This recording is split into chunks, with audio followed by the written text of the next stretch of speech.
Welcome to the Michael Glum Show, where we talk about things you don't want to talk about. We talk about sex. We talk about politics. We talk spirituality and substance abuse. Join us by calling 800-699-0980. Think, speak, and be heard. Here now is Michael Glum.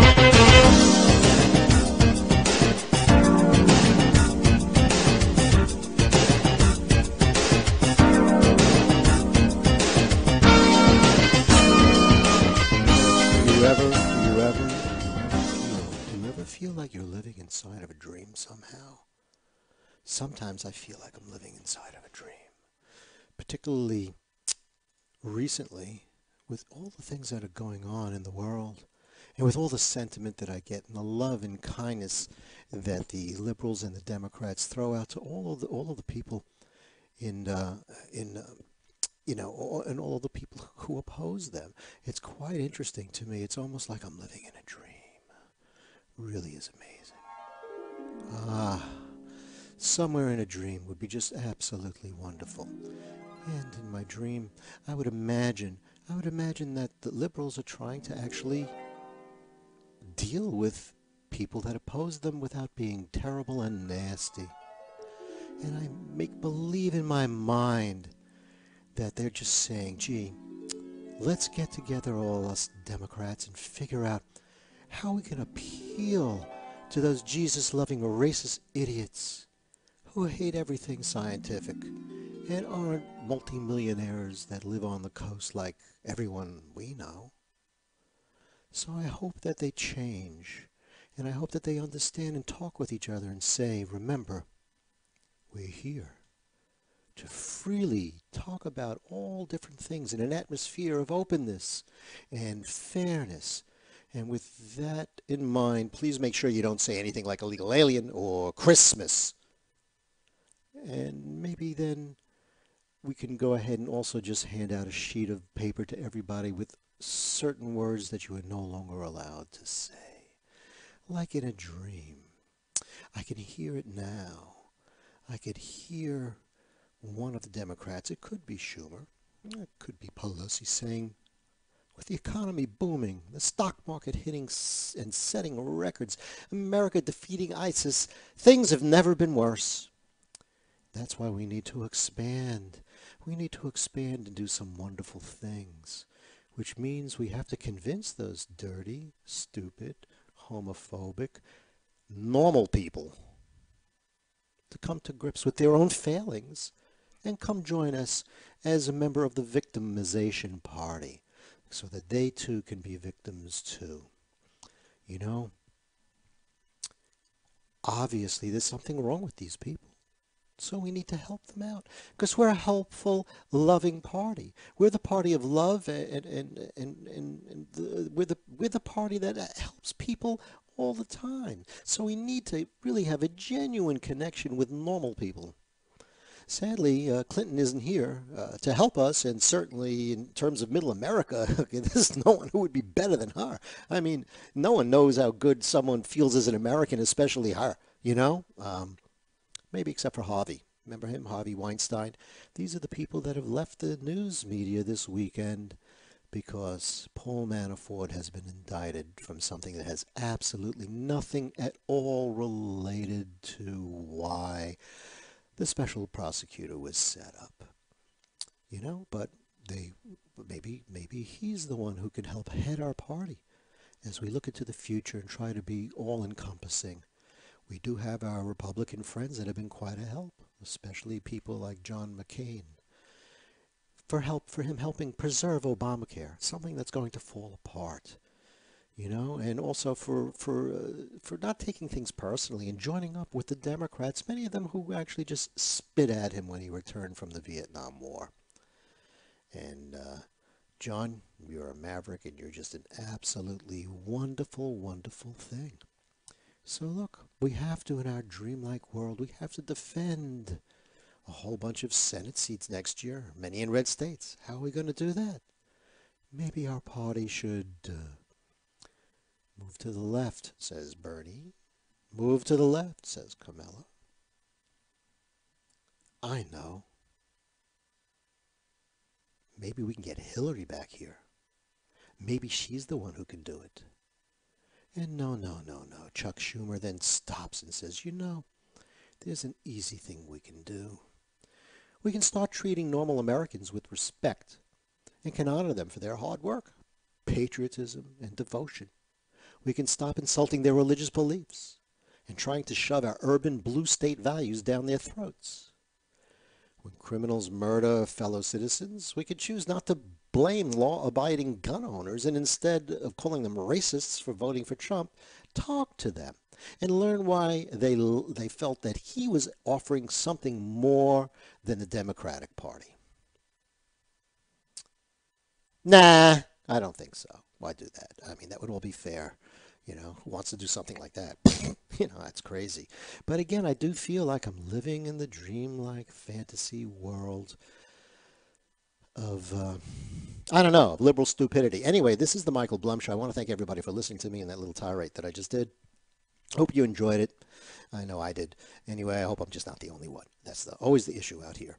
Anyway, you are listening to the Michael Blum Show. It is the 30th of October 2017 at approximately 9 p.m. Eastern Time. I understand we get an extra hour this weekend. We're going to change our clocks back. Sorry I haven't been on the air as much as I usually am.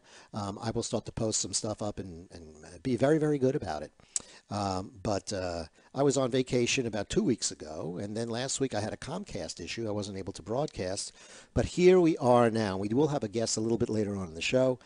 Very, very interesting author. I suggest people stick around. That's the name that you see up there is Criminal Parents. You'll understand it when we get Mr. Reynolds on the phone. And we talked to him in a little bit. So I've become an expert also, I found the last few days with the serials. You know, I don't know if you read it, but there's a very, very big sentiment out there that Cocoa Puffs, that the box for Cocoa Puffs is racist. So I'll go ahead and I'll show you. This is the box. This is the part from the box that they say is racist. Okay, so it's kind of interesting here. Let's see what we got. There you go. There's the racist picture. You see, they have all sorts of Cocoa Puffs, but this one's a little darker. I can't really see the dark one. Anyway, the only one that's the dark one, the other ones are having fun and going on slides and everything like this. And this looks like, obviously, it's a vacuum cleaner. And so, of course, there's an iPod or an iPad or something in the guy's ears as he's vacuuming. But the reason that this is racist is because he's the only Cocoa Puff of color. I guess those Choco Puffs you have to forget about. Maybe we should integrate that box, you know, get a couple of white ones in there. But anyway, as you could see quite easily here, that he's the only dark one, and the only dark one is depicted as a janitor.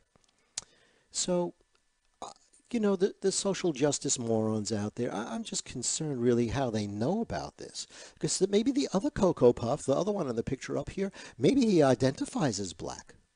Maybe he doesn't even identify as a Cocoa Puff.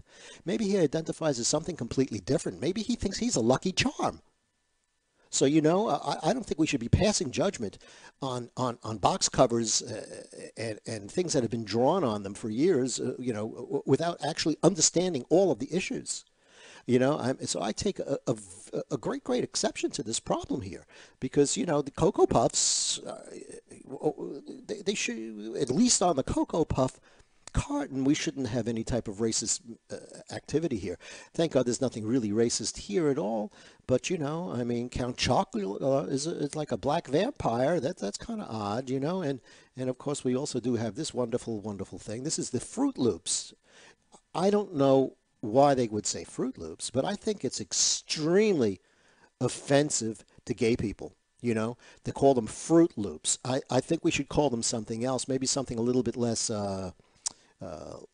aggravating to the gay community, because again, this loopy guy here, he might be transgendered. You don't never know. It could be a transgendered toucan on a box of cereal. Could be. You never know. You know, but at least the cereal itself here, the loops actually look like they're missing a whole bunch of things. They only have white loops and red loops. So it's like white men and red men. So they have European Americans and they have the Indians of the United States, but they're missing any Asian loops, and obviously they're missing brown loops. I think that there should be some. Is there a brown fruit? I'm trying to think. I'm sure there is. Anyway, we should get that because we want to make sure that the Fruit Loops also are politically correct. And this, folks, is what you have when craziness takes over our country and you have lunacy running amok. It's really unbelievable to me, but that's pretty much how it is. Uh, and boy, I do say that a lot. That's how it is. I can't stand saying that, but but I do all the time. I do all the time. And so there you have it. That's some. Now, there's. Don't get me wrong. That's just the tip of the iceberg. Um, there's all sorts of other stuff going on, like in the University of Wisconsin. This was when I think last week this came out. It was from the Daily Signal that basically they want to get rid of in the University of Wisconsin at Madison of a statue of Abraham Lincoln because he owned slaves. I mean, maybe you should actually learn some like frickin' basic history before you go ahead and start to rip apart your country. These people are so idiotic and so frickin' moronic. It is like beyond belief.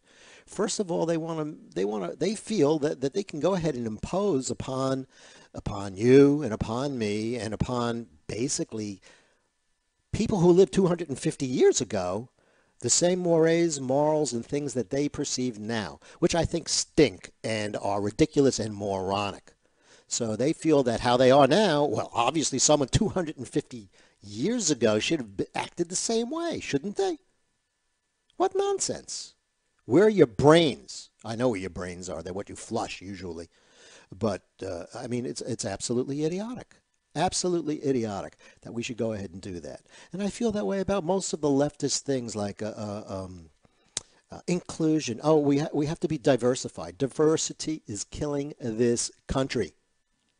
Diversity is not where it's at. Unity is where it's at. So in the 50s after World War II, when you had a great influx of immigration into the United States, these people wanted to be Americans. Unlike today, where basically they want to establish an enclave of their own little country. And that's why you get like the Mecca of the North, which is called Michigan. So it's a completely different thing, And on my cruise, I did have the opportunity, because we left out of New York, we went out of New York Harbor. What a beautiful sight. It was on the Brooklyn side, which is even better, because you get to see you see the New World Trade Center, and you get to see the skyline, which is growing and growing. And I got to tell you, I looked at Newark. It looks major compared to what I remember it looking like when I went to school there 30 years ago. And of course we passed the statue of illegal immigration. That was in the harbor. It was waving to us. It actually had some lights on in it, and it's always good to see a light on there. Anyway, if again, this is the Michael Blum Show. If you'd like to talk to us, I'm more than happy to entertain any phone calls you might have. 800-699-0980. Again, 800-699-0980. Notice how little airplay all the stuff about Clinton and the true collusion with Russians and the true collusion with Russians as it pertains to the last election series. You don't hear about that now anymore. You see, someone, it seems, they leaked information. Ooh, ooh, ooh, ooh. How that works is the DNC is in bed with the mainstream media, particularly CNN. So someone in Mueller's office, the witch hunter, leaks or tells or make sure that someone inadvertently from CNN hears, from the DNC hears something, and then they tell CNN about it. And so we have illegal leaks last week so that you won't really be concentrating on the fact that the biggest criminal political whore in our lifetime so far is Hillary Clinton. And despite the fact that they have proof, supposedly, I mean, this is what I hear, and they have witnesses and they have tape recordings and documentation, you won't hear that in the mainstream media because that doesn't hurt Trump. If it can hurt Trump, that's great. As I've said before, if Trump developed a cure for cancer, CNN would downplay it and would say it's terrible because he's just doing that to make money or whatever it takes. And that's the idea. So you have with the special counsel with Mr. Mueller, who shouldn't even be there. Trump should have gotten rid of that jerk a long time ago. Now it's going to be later and later and later, and I think the only way out here is to just leave him be for now. And I would get a special prosecutor to go ahead and look at the Clinton fusion dossier affair, and of course Uranium One, selling 20%. Who in their right mind would do that? 20% of our uranium supplies through Canada to Russia, while getting a ton of money in speaking fees and millions of dollars into their slush fund, Hillary Clinton, the Clinton Foundation. You know, no one's doing that. That's too close to home. You see, folks, the Democratic Party really isn't a party in and of itself, although it is. I mean, that's one facet of it. The Democratic Party, the DNC, all those people out there that are registered Democrats, Democrats in the Senate, Democrats in Congress, that's one branch of the Democratic Party. There are a few others, you know. The other one is the mainstream media. The mainstream media is the propaganda machine for the Democratic Party, which isn't Democratic anymore. Let's call them the leftist organization or whatever's left of that. Who knows what they are or what they stand for anymore. But the media is part of it because, you see, they too are part of the elite. They're the wealthy folks and they're on the coasts. And someone like Trump, who's so brash, could never fit into their club, you see. Just like we don't take any Jews, we don't take any people like Trump. You know, or we don't take any black people anymore just because they're not in the club, you know. I mean, I've heard that kind of stuff before. And that's what's going on. That is what we call the swamp. And they're part of that swamp. You know, I don't know what draining the swamp looks like, but I'm thinking it's starting to look like a little bit of some of the things we're seeing right now.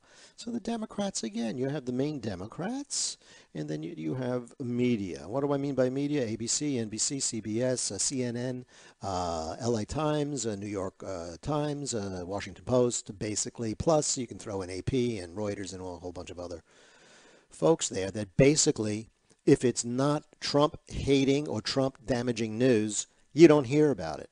I feel very sorry, and unfortunately it is a large amount of people that get their news and their information and still think they're not being duped when they listen to CNN and they listen to the reporting that they do. Remember, the Democrats themselves said that they could only pass Obamacare because of the stupidity of the American people.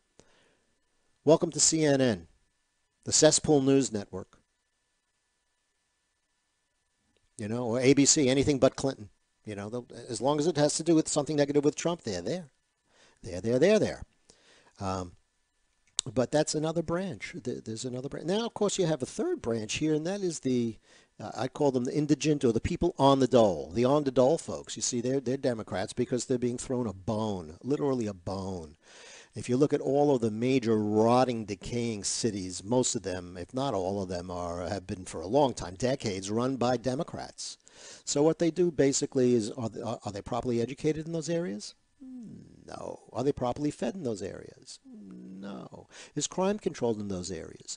No. But you know, between your little bit of food stamps and your rent stabilized your rent stabilized housing that's basically paid for by the government, you need to have the government. The fear is, oh my God, if someone other than a Democrat gets into office, everything will fall apart and there'll be no more welfare and everything will be taken away. And of course, that's been proven time and time and time not to be true at all. So you have that indigent, let's say, on the dole, or I would call them the new plantation people, because that's what it is. You're just slaves in a new plantation. Can't do much there, can't get out of it. You have third, fourth generation people on welfare. Obviously, that's not what the purpose of welfare was, but that's what the result of it is. So you have the new plantation stuff going on.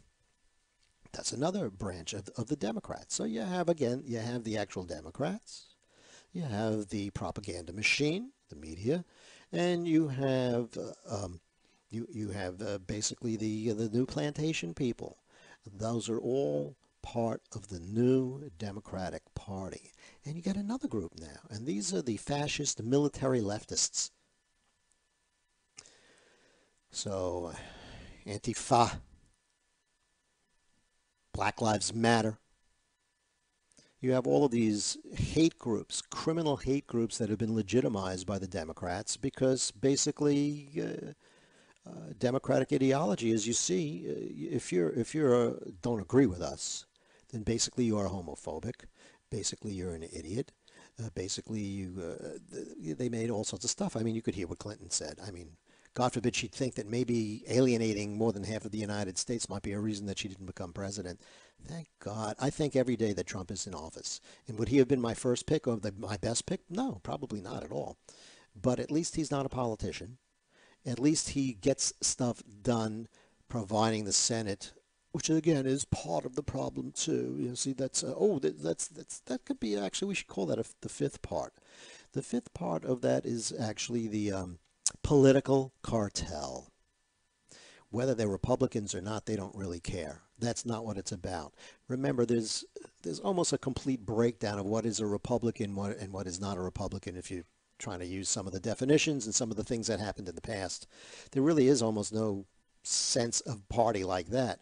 What you have instead is you have the political elite and if you want, the nationalists. So the political elite, and that could be Republican.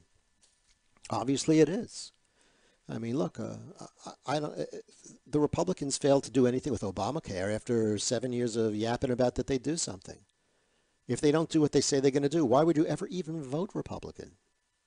I'm not a registered Republican or Democrat. I am registered as an independent because I do go back and forth. Sometimes. Depends. On local elections I might, and on federal ones sometimes, rarely. But I think the last Democratic president I voted for was Carter. That worked out fine, didn't it? Very, very good. Again, that's where we're at right now, and that's what the Democratic Party now looks like. So, you know, what happens here? We're going to find out. I mean, Trump is he's a spy. He's a Russian spy. That's what he is. You know, he gets information from, you know, absolute nonsense. The indictment today with Paul Manafort, does that have anything to do with Trump? No.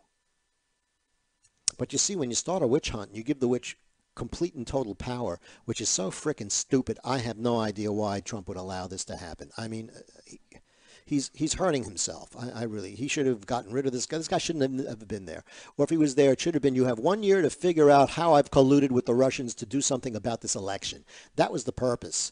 Now the purpose has changed. So you can have a couple of, I guess, ways of looking at it. You know, you can go ahead and say, oh, yes, the special prosecutor, he's such a wonderful man. Forget about the fact that he had to sign off and knew about our uranium supplies going to Russia. Forget about the fact that he's allowing his office to leak things. Forget about the fact that basically this whole dossier system was like absolutely idiotic. So we can forget all that because Mueller is such an upstanding person, you know, just like Comey, who writes his letters of acquittal before people have been actually seen and questioned for Clinton. Or Clapper, another one, who purges himself in front of Congress. You know, he's just one of that group, the elite, hiring a slew of Democratic supporters and donators to go ahead and help him with this honest assessment. So there are a few things you can think about that also. I mean, either you really think that Mueller wants to get to the truth about Trump and Russia, which if you think that way, I think you're a fool, but you certainly can. I mean, that is, quote unquote, the real reason, why all of this has started. I mean, you know, idiotic, but that's part of it. Or you could say, well, all they want to do really is get Trump. They don't care about what's the truth. They just care about what happens with Trump. So you get someone like, I have a little bit of a video clip. I think I'll play it. But basically you go ahead and you can think that they're going to go ahead and get Trump. That's the idea. I think that there's an extra piece in there that a lot of people aren't aware of. Obviously, I think they want to get Trump. That's Manafort is just a piece in the puzzle, and they're hoping that somehow they can slop something on him. And since the dossier was a big lie, I'm not all that comfortable with this whole investigation, because I think the point in time will come, if they don't find something, they will just make stuff up and fabricate absolute lies. Very similar to, like, Benghazi was caused by a video, or you can keep your plan. I mean, you remember the Democrats just lie to your face. They conspire to lie. Look, all the politicians lie. Trump has a bazillion lies, so you can't say he's not a liar, but he doesn't conspire to lie that I know about to the American people in front of their face, and then that gets ignored by the mainstream media because it doesn't hurt Trump, you see, and that they were, Clinton was supposed to be the president. No question about it. An absolute political whore that sells out her country for money, along with her serial rapist husband. Those are the people supposed to be in the White House now, according to these yutzes. Okay? But I think that one of the big reasons that you have this special prosecutor now is to protect Clinton. They're not going to say anything about all of the stuff that's come down the last week about Uranium One and about fusion, GPS. I mean, not going to hear it. Not going to hear it anywhere, I don't think. I think that I think it's too late to get rid of him.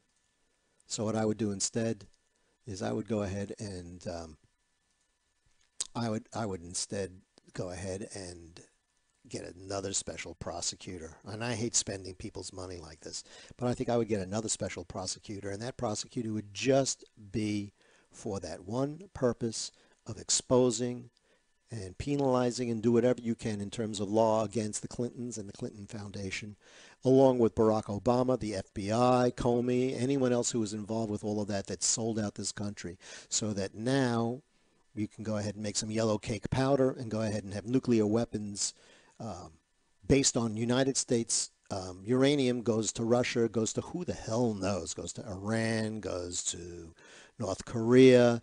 We're supplying our enemies with the power to kill us. Not me personally, just the Clintons and all the people involved. So, so it's funny to me when all of a sudden we have like Manafort. Oh, that's the big deal today. So let's listen to someone a lot smarter and a little bit more pervasive on that issue.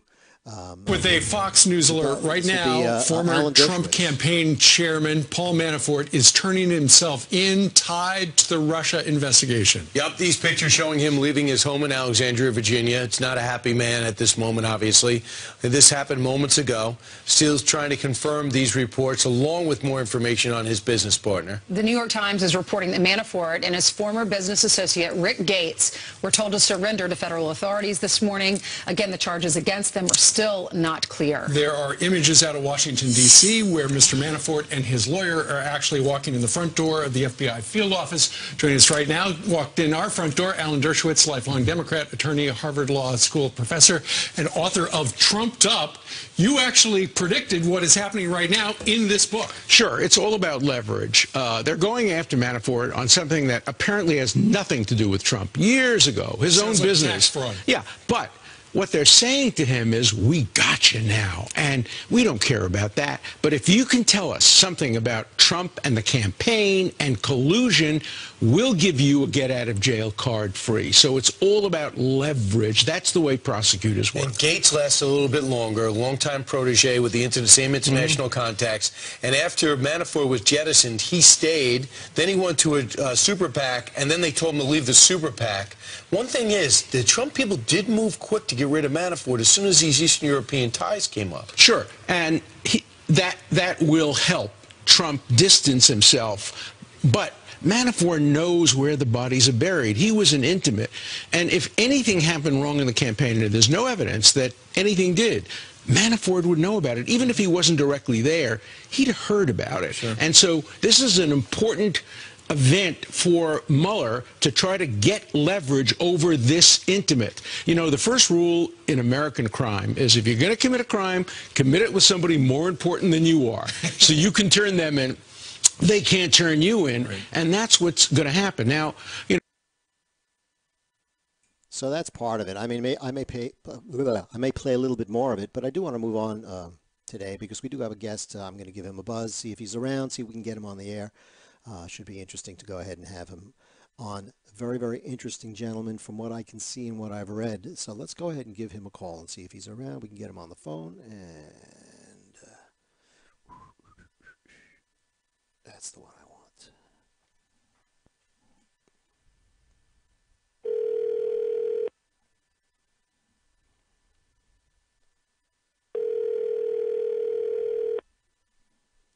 Two ringy dingies. Hello. Hi, Mr. Reynolds. Yes, this is he. How are you? I'm doing great. Welcome to the Michael Blum Show. You are on the air. Folks, I have Dewey Reynolds right now on the phone, and he's going to tell us a little bit about his real-life story. And when I tell you things sometimes are stranger than fiction, from what I understand about your life, sir, it's been a little bit stranger than fiction. Now, I talked about politics, probably a little bit more on the conservative side than maybe you're used to, but I think sometimes that I'm actually living in a stranger than fiction world as well. But yours is so potent. Can you tell us well, first of all, I want to back up a little bit. Just tell us who you are, what you do for a living, and how you got involved with writing books. Well, I've been working for the Internal Revenue Service for 22 years here in Kansas City, I'm a good boy. I didn't do anything. Oh, okay. Okay, just want to get that straight. Okay.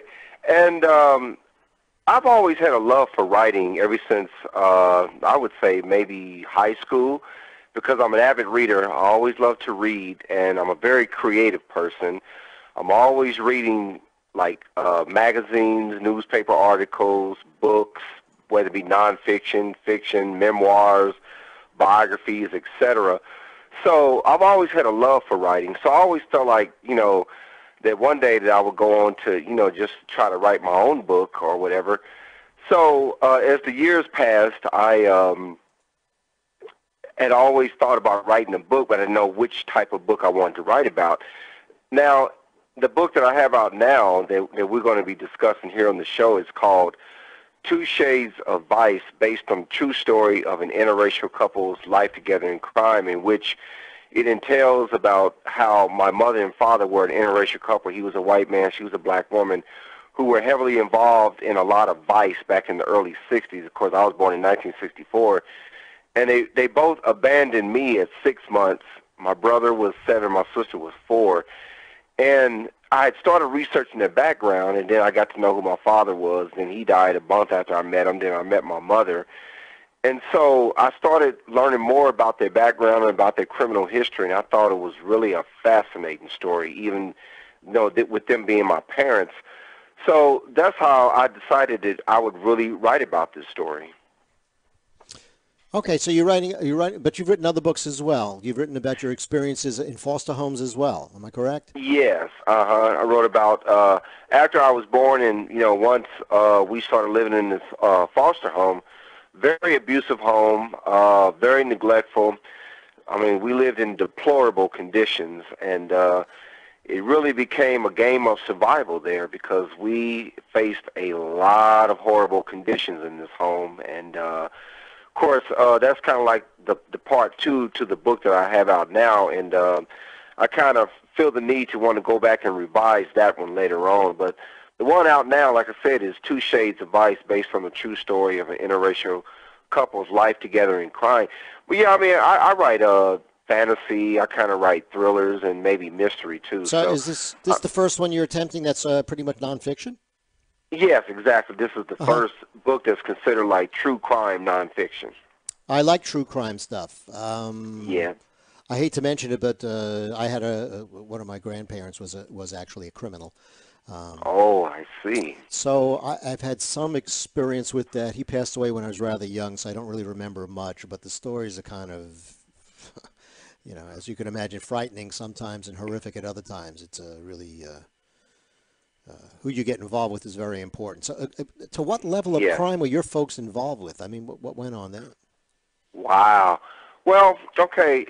There was a time period that my mother was out soliciting on the streets. She was into like prostitution, into like petty larceny, forgery of checks, writing bad checks, kind of like theft or whatever.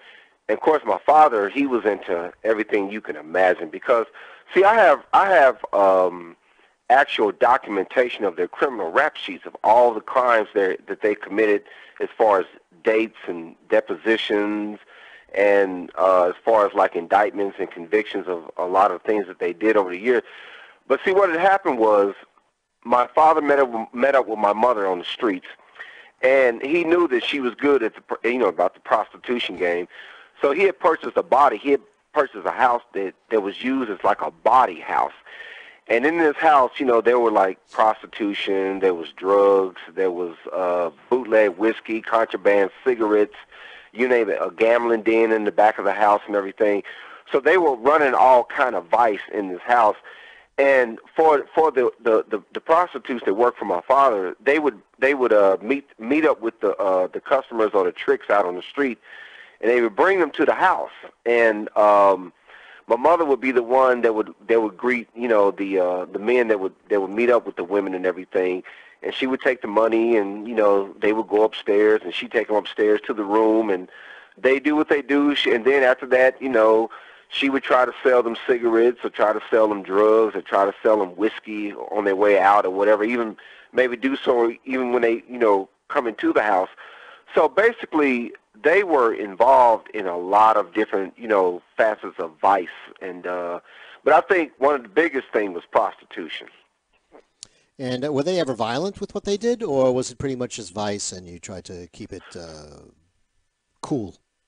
Oh, well, my father definitely, from what I understand through just eyewitness accounts and through some of the narratives that are mentioned in the police reports, he had encountered a lot of violent incidents, where, he, used guns or used a knife, or, he would use some type of weapon whenever he became confrontational with some of the gangsters out there and some of the, hardcore street criminals and all that.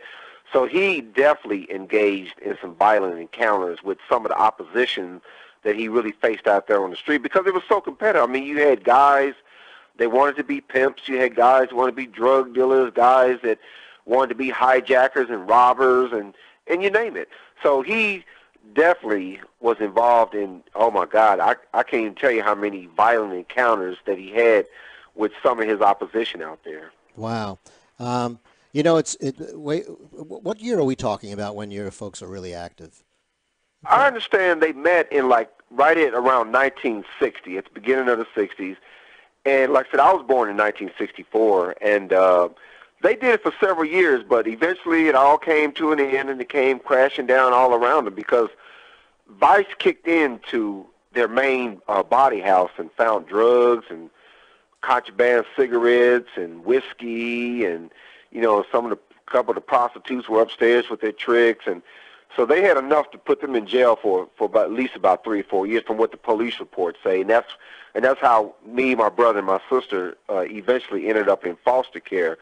So yeah, I would say it really began for them right at around 1960.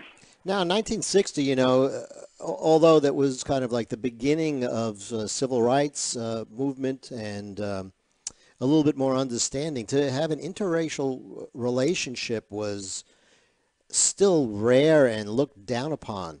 Oh, absolutely, because the anti-miscegenation laws were definitely in effect back then, and it was pretty much outlawed throughout most of the country for interracial to cohabitate and be into sexual relations with one another, and definitely to be married and all that. So I guess I can honestly say that my parents, my mother and father, as an interracial couple, definitely lived on the edge because they ran into confrontations with law enforcement, with kind of like those of white supremacist groups, and then even from some in the black community, the colored communities, they say back then. So they really faced a lot of opposition being an interracial couple, but it was even worse for them because of the fact they were an interracial couple who were heavily involved in vice together. Sure. Now, why would they pick each other? I mean, it just seems to be such a weird thing to do at that point in time if you're criminals. Well, did they love each other? Was there a true love? Oh, absolutely. It became a love story. It turned into a love story. They started out as partners in crime, but see, from what I understand, from what sources tell me, even I believe even what she told me, that he saw her out on the streets, and he had been watching her for a while, and he knew, how much of a hustler she was, because that's what my mother was. She was a hustler, and she was very good at it too. So that's when he approached her, and he pretty much made that proposition: we can make money together. You know the streets, I know the streets. We know crime, we know the criminal elements, we know the gangsters, we know the hoods, we know the hoodlums, we know the pimps, the prostitutes, the drug dealers, the strong-arm robbers, the hijackers, etc. So his thing was, we can come together and we can make a dynamic team. I mean, we can make money together in Vice. And they ended up doing that. And then eventually, I guess they fell for each other as part of that? Oh, absolutely. They fell hard for each other. And, like I said, after I was born, 6 months after I was born, that's when Vice finally kicked in on them. And then we went into foster care. And when they finally got out of jail after about 3 years, maybe, they came together and got married, and they lived together. And so, as my mother explained to me later on, that, long after I'd been in the foster home and I was of age, maybe a teenager, that it was for the best that we weren't pretty much in the center of all that dangerous lifestyle that they led, and all that vice, and living in that house where they were constantly getting death threats from being an interracial couple and from being criminals at the same time. So, it definitely, is just a story that just really, really talks about so many facets of everyday life. Now, when you met your dad, you mentioned a little bit earlier that your dad was pretty old and sick at the time you finally met him. You met him you said a month before he died? A month before he died. I was 13. Okay, because 13. See, my father was 26 years older than my mother. He was born in 1905. She was born in 1931. So, I met him a month before he died, and he was a very sick man, and he had heart problems. He eventually died from a massive heart attack, cardiac arrest. So, I'm glad that I did get to meet him and see what he looked like, and it would have been really a grand thing if I would have been able to sit down and talk with him and talk about his life and where he came from and who he was. But I would eventually learn more about him in his death than when he was alive. Was that through your mom? Yes. My mom, I got to know her, like I said, pretty much as I got into my teens. I found out where she was, and I was just curious about her and my father, and she would just tell me stories about their life out on the streets, life in crime together, their life as an interracial couple, his family background, her family background, how they first started doing what they were doing. So through her, I learned a lot. But then when she told me about all this crime they were involved with, that's when I decided to really kind of do my own research. And, I went to the police department and pretty much gave their names and date of births and other information. And I tell you, I was just getting more and more information through the Kansas City Police Records Division microfilm, and I ended up with more than 100 pages of police reports on them that explain a lot of the crimes that they were involved with. So that had to be quite a set of meetings. Did you have a meeting with your mom where she was motherly? Okay. When you say motherly, what do you mean?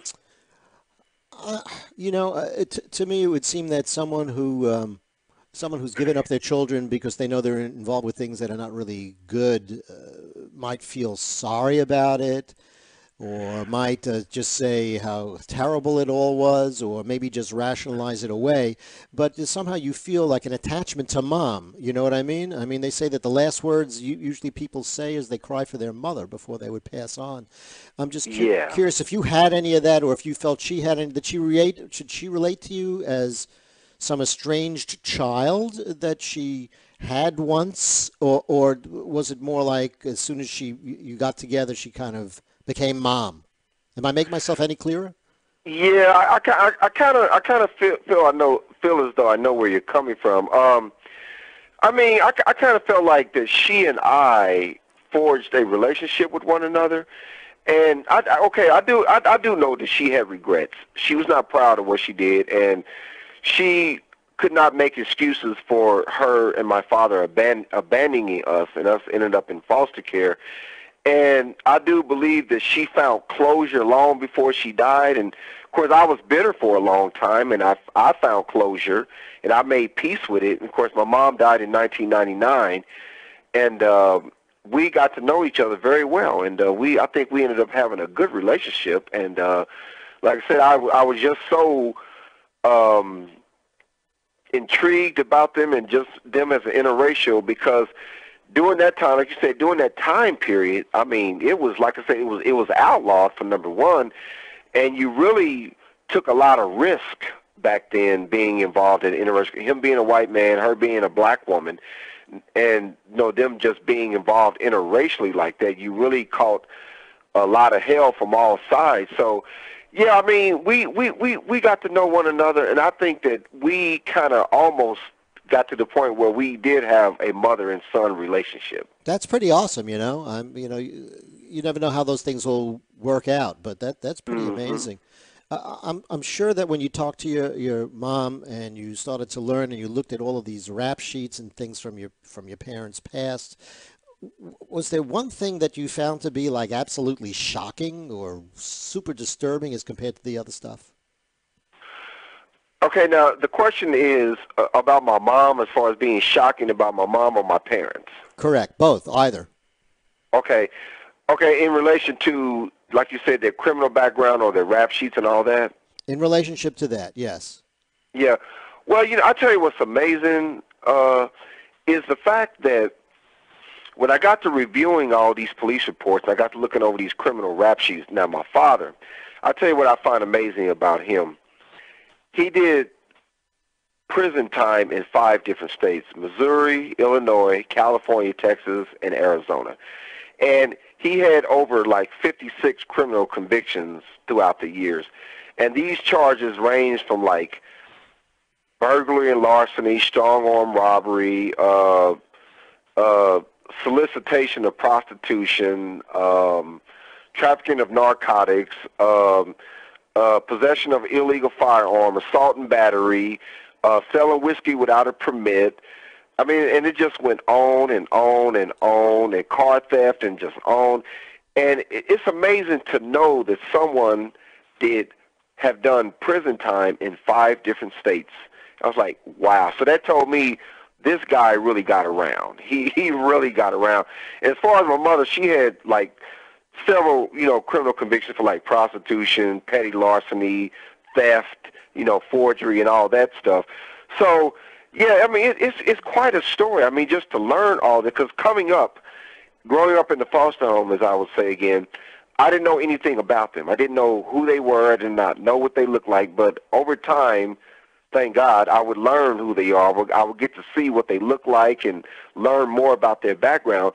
But yeah, it was just, to me, it was just so mind-blowing just to know that they were involved in all this. But I think what's the highlight of the whole ordeal, or the whole episode, is the fact that my father had forged relationships with some of the type Italian gangster vice lords here in Kansas City, and we're talking about some of the biggest vice lords that Kansas City had, like big time gangsters that pretty much controlled all the vice throughout the city, and how people would pay them off and pay them hush money or pay them protection money or whatever. But yeah, some of those men are mentioned in the police reports about some of these Italian guys that were the top vice lords that he was involved with, and that he would work with, he would do crime with. Yeah, it's kind of weird. I found out that my relative actually used to visit a hitman in Mahwah State Prison in New Jersey on a monthly basis to give him some money. Wow. That's the most disturbing thing that I found out when I was looking into my past. And okay, that's pretty interesting. Oh, yeah, he was an interesting guy, but it's not my interview today. It's yours, and I'm always reluctant to say this, because although he passed away in like 57. 30 years ago, 30, 40 years ago. Yes. It's still kind of fresh in my mind's eye, for some reason. Yes. So I wanted to ask you a little bit about the growing up as being mixed from black and white. And in your foster home, were you the only one like that? Were you accepted there? Were you considered black by the whites and whites by the black? I mean, how did that all work? Yeah, that's a very good question. Well, like I said, I was born in 1964, and of course, I'm telling you about my mother and father being an interracial couple. Me being born an interracial child, you are looked upon as being different, and I do believe that you kind of caught in the middle. I mean, as far as like white society, they say, okay, well, you're not really black, you're not really white, and in black society, it's like, okay, the same way, you're not really black, you're not really white, you're mixed, okay? So it's almost like, who do you identify with? And, of course, according to the laws, if you are interracial, you're still considered black. So as far as, like, racial identification, I definitely, if I would fill out an application or whatever and they would ask you for your race, I would definitely put black.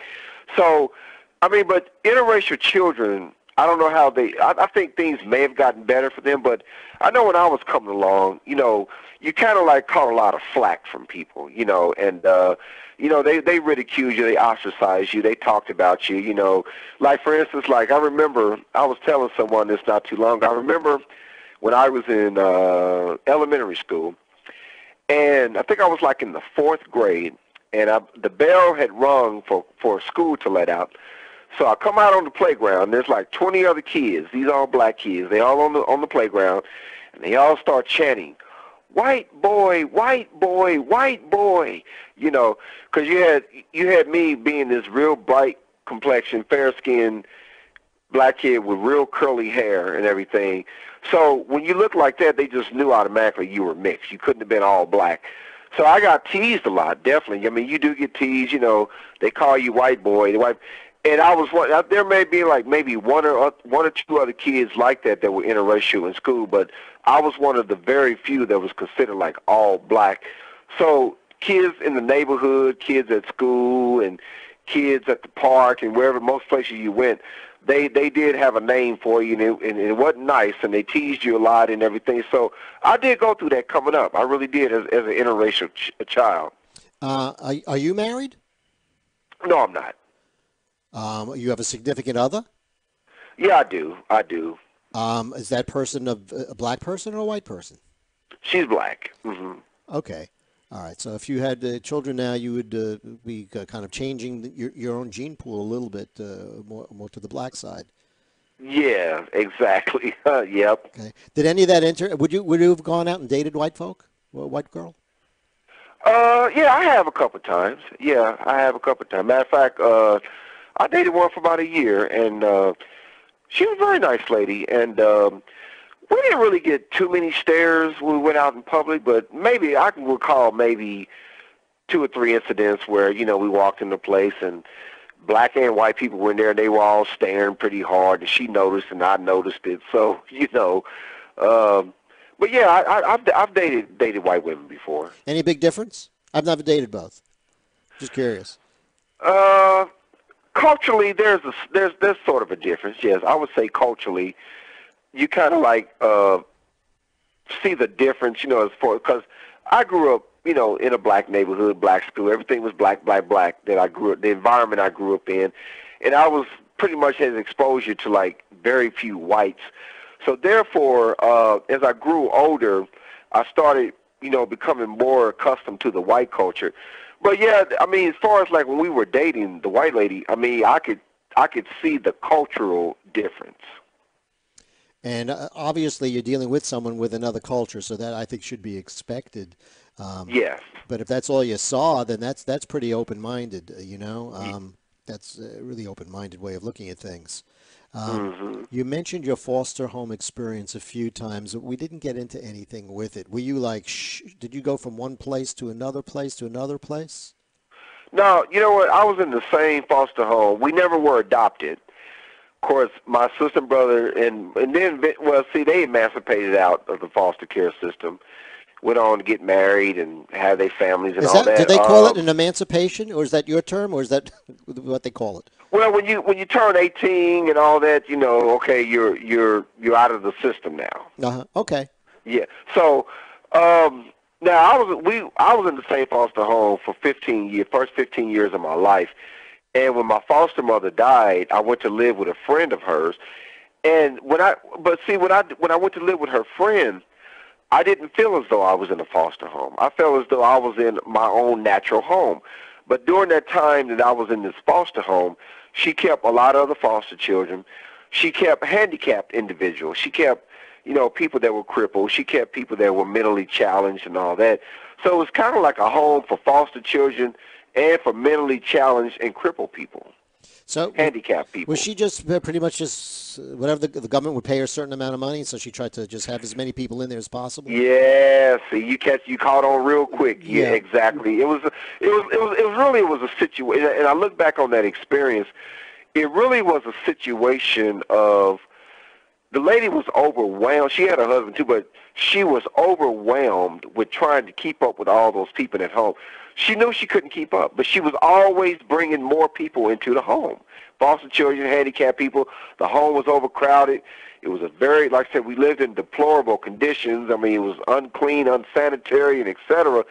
And she was living way beyond what she could handle. She was overwhelmed with trying to keep up with all those people that she kept in that home.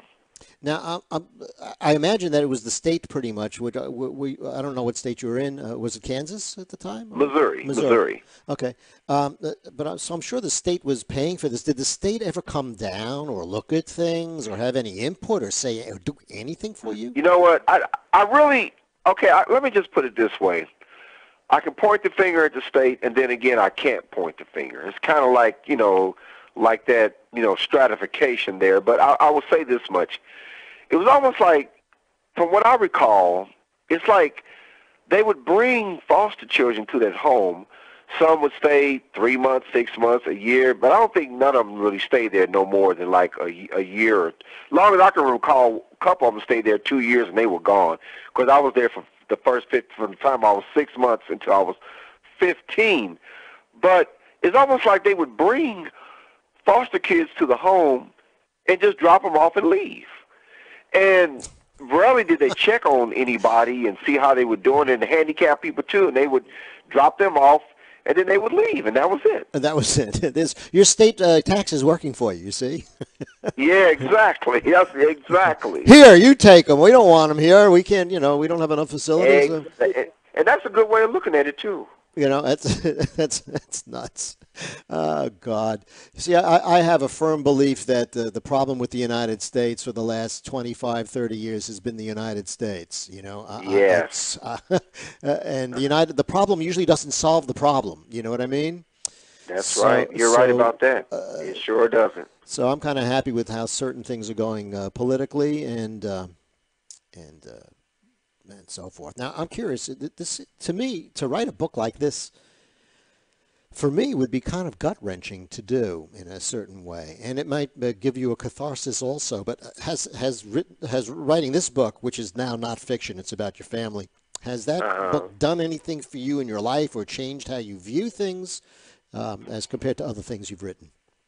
It was, really writing this book, it took a long time to get all my research material and kind of like get my facts straight and, just to go through and review the police reports, to go through the criminal rap sheets and the eyewitness account from the stories that my mother told me. Then maybe, matter of fact, I've even talked to a couple of older people that are probably like in their 70s that would tell me stories. And they would tell me, yeah, I knew your father. Of course, his name was Gordon Reynolds, and his middle name was McCoy, but they called him Mac. A lot of the associates and acquaintances that he had in that criminal world that he coexisted in, they knew him as Mac. And they would tell me stories. Yeah, I remember your father, and he was a pimp, and, yeah, he had women out on the streets for him, and I know he was a very violent man. And matter of fact, a couple of my relatives on his side of the family told me, yes, he was a very, very violent man with a hairline trigger temper. And he was known for that. He was a very violent man. And but writing the book was like a journey for me. It took me on a journey. And, it's just a book that, I just feel it's a story that never gets old. I believe that some people write books, the book does what it does, and then it's like, boom, you throw it to the side. But I believe a story like this will always have something for the generations to follow. So it took me on the journey, and with all the research that I did, it reminded me of a lot of old streets and buildings and places of business that are no longer around from back in the 60s and 70s. Interesting stuff. Very, very interesting. I got to tell you, and as you talk, sometimes my mind wanders a little bit because I think about the criminality in my own family. Yes. So I understand a little bit of where you're coming from. Mine was, like I said, a little bit different. My grandfather was a tough guy, too. I mean, supposedly he had some incident with a cop, and on one occasion he said to the cop, if you come into my neighborhood, I'm going to take your gun out and shove it up your ass. Oh, wow. Then there was another incident where he just decked the cop. And because he had criminal dealings with the judge, he got off. See, wow. I relate to a lot of what you're saying here. Do you think that if there were strict gun laws, I don't know if your folks were involved with any of that in the past, that would have done anything? Well, now let me tell you this much. Uh-huh. Now, from what the police report says, my father was caught a couple of times. He carried around a Colt 45. He always had a gun on him. And even though he had a criminal rap sheet from New York to California, he always kept a pistol on him. But he knew how to hide it before these policemen could come up on him or search him or whatever, whether it be in his car or whatever. And so as far as like these tough gun laws nowadays, of course, things are different than it was back then. But he always kept a gun for his protection because he knew that world that he existed in, there's always might be someone that might sneak up on him and take him out. Sure. So, he definitely always, looked over his shoulder and made sure that, hey, if I can get them first, I'm going to do so. Wow. So basically, my question really is, if there were gun laws, it wouldn't have made a difference. He would have gotten one illegally and just had one. Oh, absolutely. Because he knew so many people. I mean, he knew so many people that could have gotten him a gun. I mean, let's say if he got caught with a gun and they took it away from him or put him in jail, I guaranteed you, I bet you before the week was up, he'd have another gun. Sure. But the old adage, again, people that are not interested in the law and don't care about the law don't. And it won't make a difference what law you're going to put. They just don't care about it. Exactly. You also mentioned earlier, I'm curious about, you said that you had a brother and sister. Did they learn? Yeah. Did they learn all the stuff about the parents through you? Oh yeah. They learned a lot through me because I'm the one that did the research. They had heard stories, but see, I ended up with actual documentation of pretty much their criminal lifestyle and all the things that they were involved in. So one might ask me the question, well, how do you know all these things? I said, well, these things are well documented. And I've talked to my sister and my brother about it. And I'll say, yeah. First of all, my sister and my brother, we have different fathers. We have the same mother but different fathers. Okay. So she had been with their father before, she had met my father. Okay, but I had, told them about, information that I had found out about them, and they were totally stunned. I mean, they were floored when I told them that all the stuff and all the people who they were involved with and all the shady characters and everything. And they were like, wow, I knew they were kind of like into that street life, but I didn't know they were involved in all those things. Wow, that's interesting. I imagine the reactions you must have gotten from them had to be unbelievable. Oh, it was, definitely. It had to be unbelievable. I'm curious also because you just mentioned it, I think, briefly, are you going to be writing or amending your book? Or there's extra info or something like that? Okay, am I going to be amending, you say? Amending or doing another book on this, or are you going to write a follow-up or something? I kind of did a story about my life in the foster home which is a very tragic story. But I want to go back and do another edition of that, like get it re-edited and do a rewrite on it and everything, because that's also a very powerful story too. And my book, Two Shades of Vice, I end the story where my mother is pregnant with me. Okay, so there's definitely a sequel in there if you need it. Oh, Or you want absolutely. There's definitely a sequel about, growing up in this really tragic foster home, and believe me, there was a lot of tragedies there. And so that's kind of like the part two to that story, where it talks about my life of being there. And then it kind of touches on my mother and father after they had gotten out of jail, and which direction their life had gone in after they did do time in jail. When Vice kicked in on them and everything. So, yeah, there's definitely a very powerful sequel to come behind this one. Mm-hmm. Now, you mentioned tragic foster home a couple of times too, and I know it's not related specifically to Two Shades of Vice, but tell me a little bit about that. What was the tragedy or the horrific nature of things, other than if you mentioned very briefly it was not clean, things like that? Yeah, well, a couple of the girls in the foster home were raped by the foster father. We were badly mistreated. They badly beat us, and of course, he would beat on the helpless, handicapped people, the people that were at the mercy. Yeah, they were at the mercy of these foster people.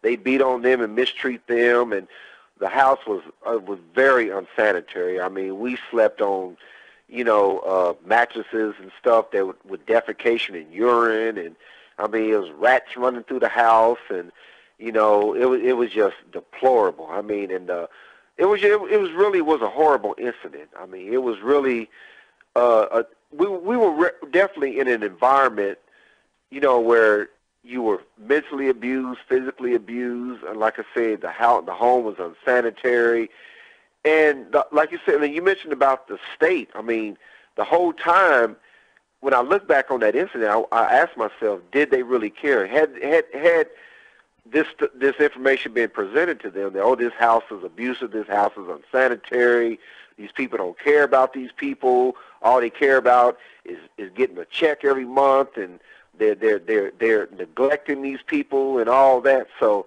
yeah, it really makes you wonder, could the state have done more, or should they have been more on their jobs? Sure. Well, look, I mean, I ran a halfway house for a couple of years, and unfortunately, the stuff that you say goes on today as well. I mean, there's some halfway houses where they just slop as many people in them as they possibly can.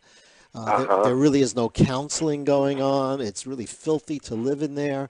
So all that stuff still exists. You'd hope that people would gain a certain sense of humanity and not allow these things to happen. But I guess that's absolutely. But yeah, unfortunately, these things it's like a vicious cycle. It just keeps going. Yeah, it does keep going, and maybe that's just how it is. I know that sounds kind of like, but maybe, yeah, well, that's a thing called life. I tell you, my friend, that's a thing called life. That's what I start to think a lot like that, particularly if you're dealing with racial or interracial things. Is that maybe right now this is as good as it gets, and let's go ahead and deal with it and move on. People aren't colorblind, you know what I mean? So you can't put a law into effect that says just love everyone, will you?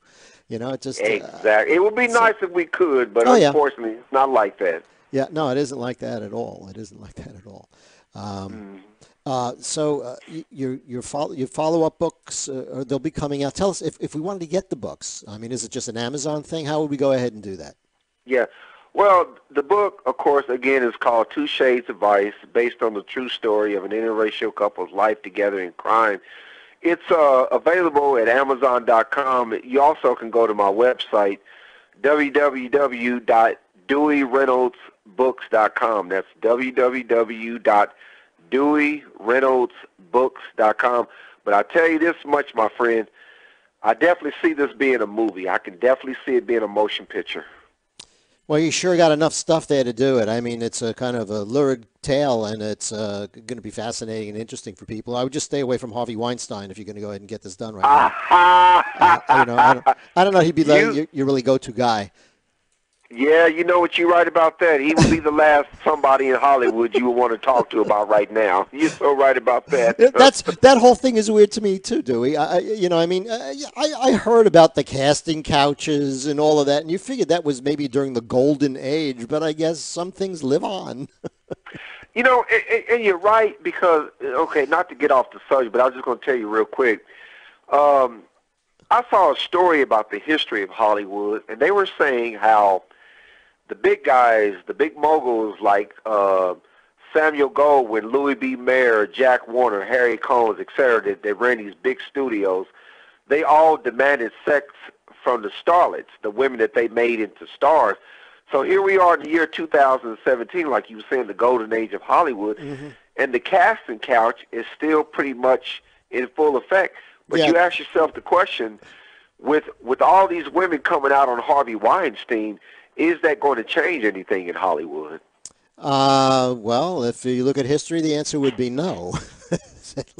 And I tend to agree because you have these guys with all this money and all this power that can make and break careers and can make stars out of people that I think their egos are so out of control that they feel as though, okay, well, if I'm going to make you a star and I'm going to make you a big star at that, you're going to have to go on the casting couch. You're going to have to do some things to get it. That's what it is. You know, I don't know why. It reminds me of a T-shirt I saw recently. It says, "I'm not gay, but $50 is $50." That was the Isn't that something? You know, so it's kind of like you kind of know what you're getting into to some extent, and I guess you take it from there. What I would have hoped is that these women would have just slapped them in the face and walked away, but then they would have no career. You're right. It's well, let me say this real quick as a footnote. I was just reading on Yahoo News that Rose McGowan was saying that Harvey Weinstein offered her $1 million to not come forward, but since she did come forward, that's when the avalanche came rolling down the mountainside, because now you've got about 30 or 40 women that have come out on Harvey Weinstein. Yeah, and now you get the copycat people too. So now it seems like everyone has done this in Hollywood. This seems to be the way it goes. Exactly. The altruistic people that care so much for the feminine movement, for feminism and all of that, unless you're going to be hired by one of them. Yeah. Unbelievable. Well, I want to thank you for joining me this evening. I had a lot of fun. I think we could have talked about other stuff as well. I appreciate you having me on having me on as a guest. And I feel as though I've had a conversation with a good friend of mine. I really enjoyed this interview. I really did. Awesome. I'm glad you did. I did as well, and I'm sure our listeners will agree with that. I usually put these out on my website and put them up on Facebook and post them all over the place. I appreciate that a million. I really do. So with that information, certainly we'll go ahead and take care of that business. Now, folks, again, we've been speaking here to Dewey Reynolds, and if you want to get any of his books, which are really, really good and very, very highly rated, you can do it through Amazon or do it through DeweyReynoldsBooks.com. Again, that's DeweyReynoldsBooks.com, and I think you'll have a very good reading experience. All right. I want to thank you so much again for joining us this evening, and hopefully we can do it again in a little bit. All right. Thank you, sir. God bless you. You too now. You take it easy, okay? You take care. Bye-bye. Bye-bye. What an interesting conversation. Wow. Dewey Reynolds. Again, if you want to go ahead and get the book, it's DeweyReynoldsBooks.com. I'll pop that up on the screen one more time here. You can see how that actually looks. And so that's his name again, Dewey Reynolds, and it's DeweyReynoldsBooks.com. Folks, you've been listening to The Michael Blum Show, and I have been talking for about an hour and 15 minutes just about. So I'm going to take a quick break here, and I'll see you in a couple. Don't go away. We will be back to wrap things up momentarily.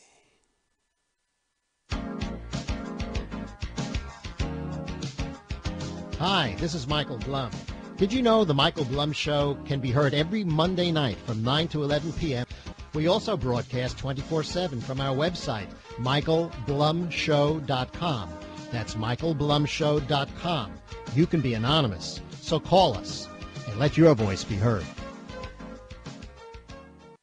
Hi, this is Dr. Michael Blum. I just moved my practice down the block to my new office at JJ Dental, just 4 blocks south of my old office. I chose JJ Dental because it's a 5-star rated practice. That's why you should choose them too. Call 954-463-7262 and ask for an appointment with me, Dr. Blum, or any other of the fine dentists at JJ Dental, creating beautiful, healthy smiles that last a lifetime. Call 954-463-7262 and visit us online at jjdentalpractice.com. Hi, this is Michael Blum. Join me on Mondays from 9 to 11 p.m. for The Michael Blum Show, where we talk about the things you don't want to talk about. We talk about sex, substance abuse, spirituality, and politics.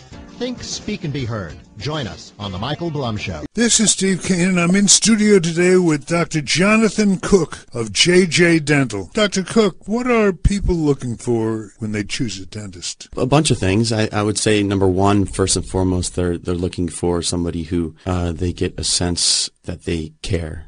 And I mean, I know for me that would be number one.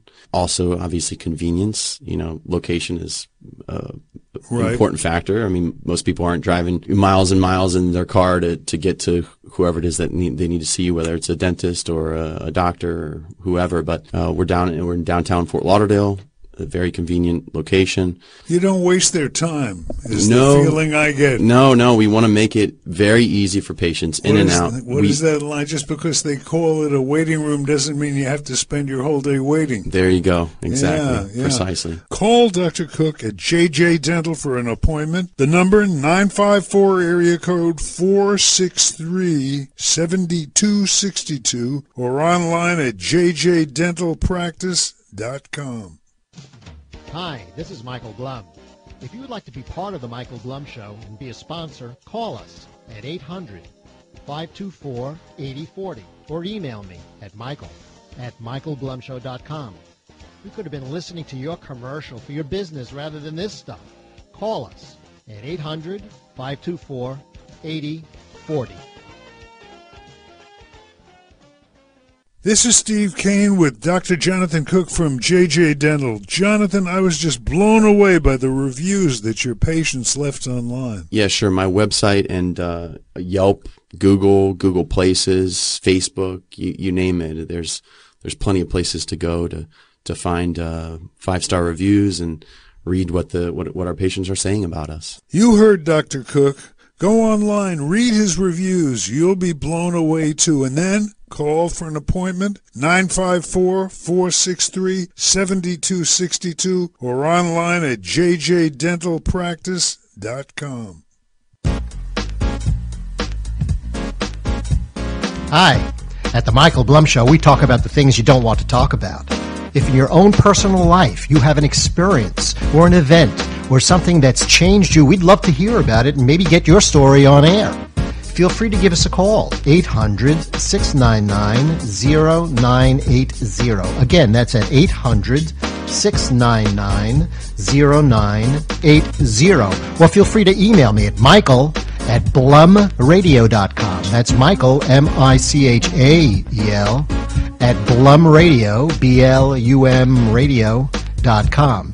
And we will get in touch with you and put your story on the air.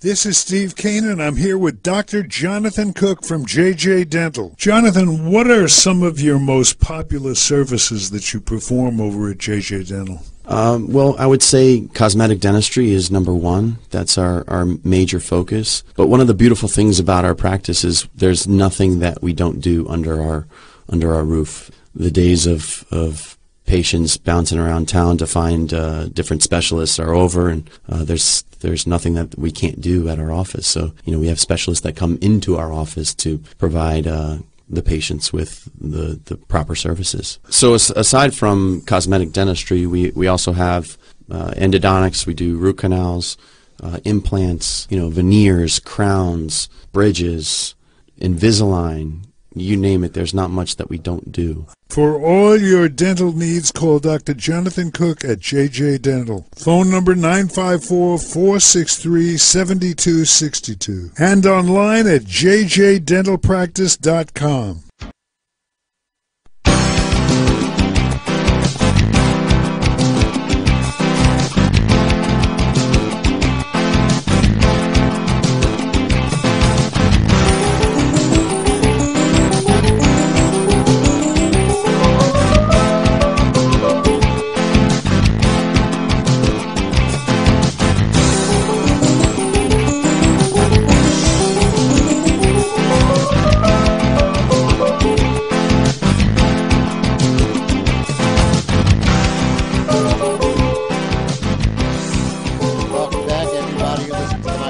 We're going to wrap it up in a little bit. I just wanted to talk about one other thing here. That's a tune, by the way, I wrote a long time ago, maybe in the late 70s, early 80s. It's called Hanging Out. Most of my bumpers and the music that I've done here are actually composed by me. Feel free to give me a call if you'd like to talk, 800-699-0980. Again, 800-699-0980. You know, I'm a very big fan of Orwell, and the fact is we're living in a very, very Orwellian world right now, and it's kind of frightening sometimes because it comes right out of the book, You know, I mean, many people understood a long time ago that Animal Farm in 1984, they were written to explain what would happen to a society if it lost its freedom. And it lost its freedom to intolerance and totalitarianism. And that's basically what the left is today. And the term Big Brother, boy, you know, Big Brother is out there. And Big Brother is, you know, you get into your car, you ride down the block. There's Big Brother. You have your video cameras at every single stop sign.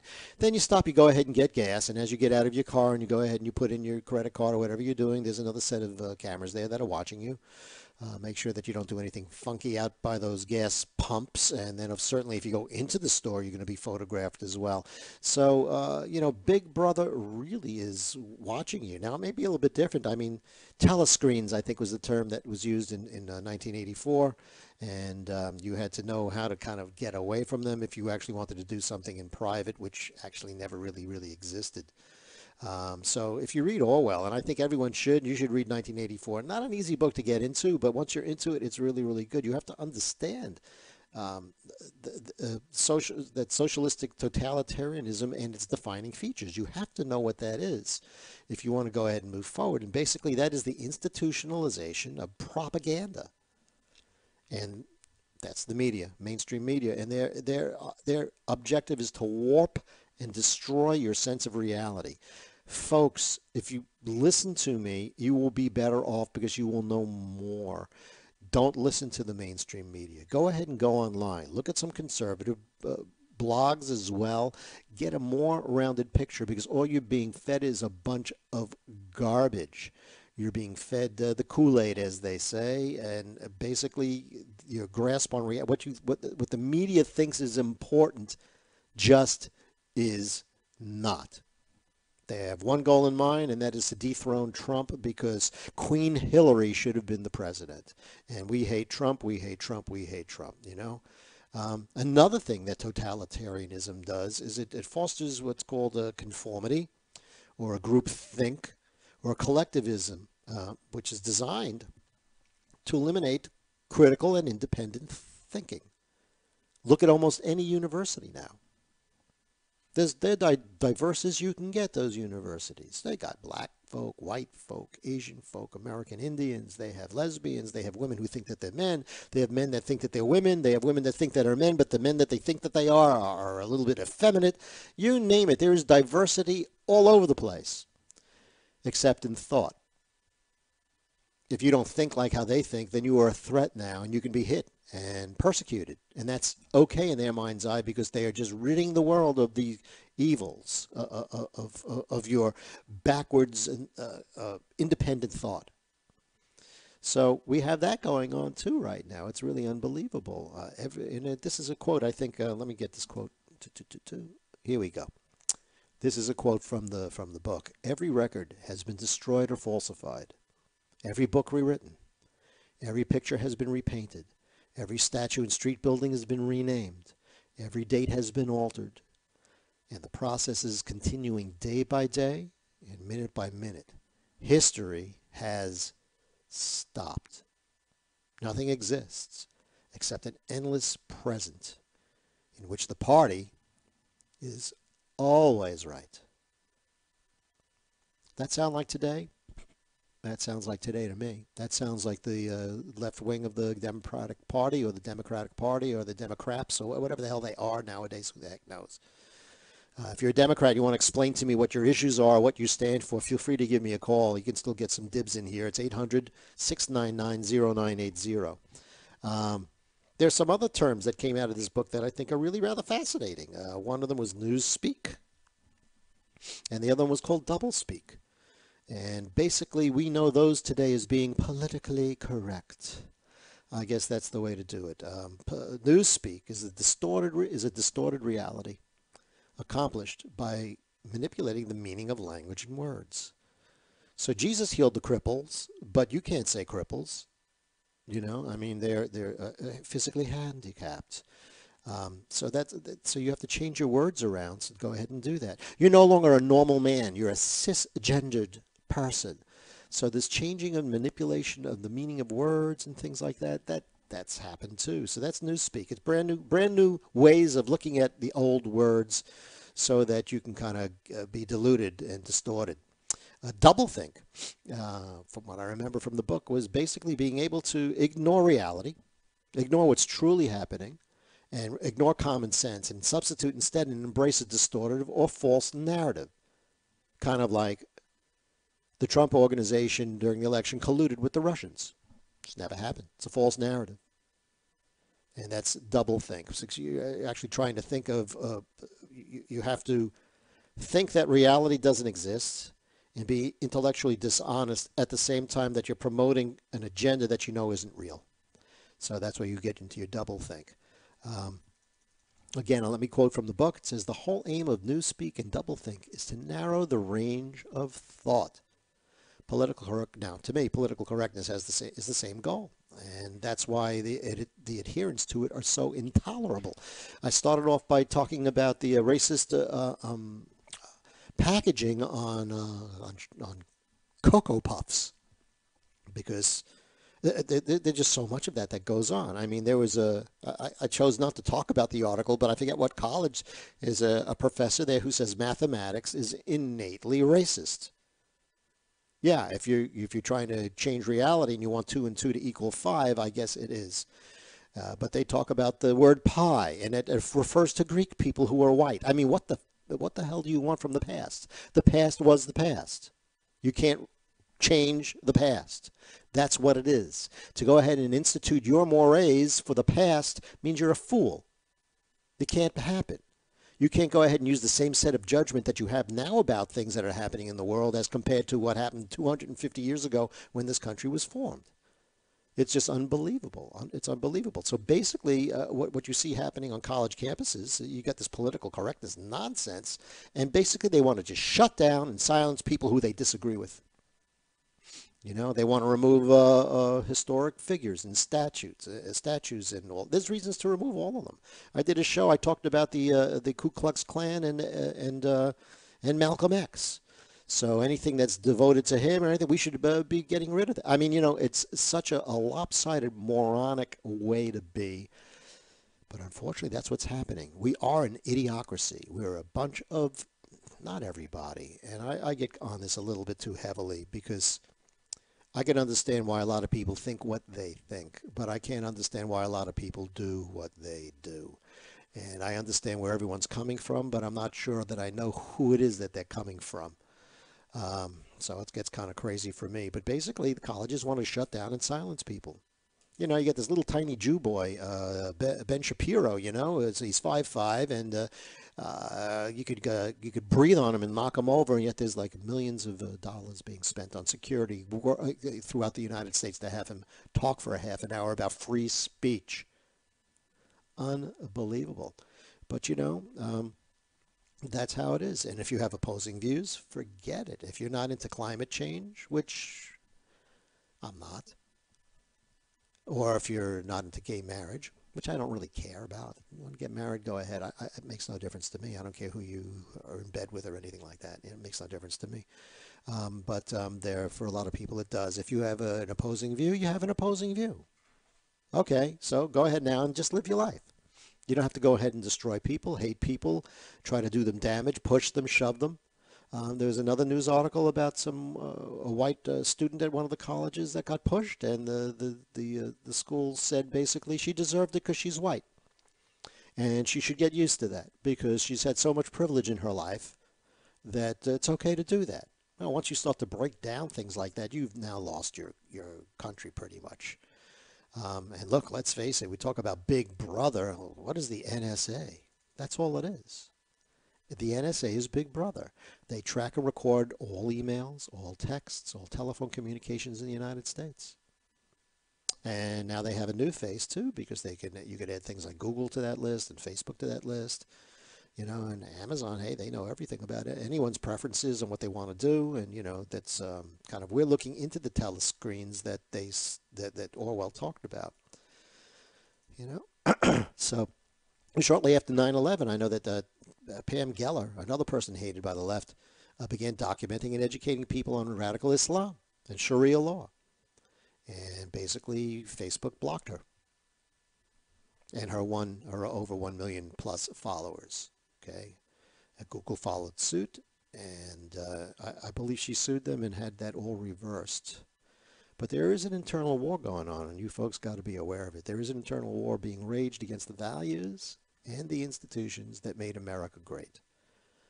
And Washington recently said, well, he's a slave owner. Well, everyone owns slaves then, idiot. There's still a slave trade. Are you concerned about that now? Mauritania is active with slave trade. And the only reason we got slaves out of Africa is because African warlords gave them to us. We didn't initially go in there and just start to go, hey, let's round up these natives and take them away. They were given to us as payment. And certainly my folks had nothing to do with it. They were too busy running away from Russians who were burning their towns down. So, the left is leading this intense war against the United States. It's a kind of a cultural Marxism that really stinks. And it's funny because there are some really major things, and they're not really talked about too much. And that's how you can tell this country kind of is going down the crapper.